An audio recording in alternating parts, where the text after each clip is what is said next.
મારું નામ કેતનસિંહ. મારી છોકરીના નીટના રિઝલ્ટ પછી અમે ઘણી મૂંઝવણમાં હતા કે BHMS માં એડમિશનની પ્રક્રિયા કઈ રીતે કરવી, શું કરવું.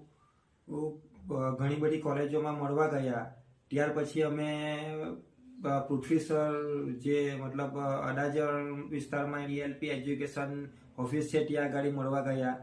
તો અમને ખબર પડી કે એડમિશનની પ્રક્રિયા શું છે, સ્કોલરશિપની પ્રક્રિયા શું છે અને કઈ કોલેજ અને OPD કઈ જગ્યાએ સારી છે. પછી અમે એમની સાથે મળીને PP સવાણી યુનિવર્સિટીમાં એડમિશન લીધું. એમણે અમને ઘણી મદદ કરી. Thank you sir. તમારે પણ મેડિકલ કે એન્જિનિયરિંગમાં ઇન્ડિયાની ટોપ કોલેજીસમાં એડમિશન મેળવવું હોય તો પૃથ્વી સર ALP એજ્યુકેશન જે ઓફિસ છે અડાજણ તેમની અવશ્ય મુલાકાત લેજો.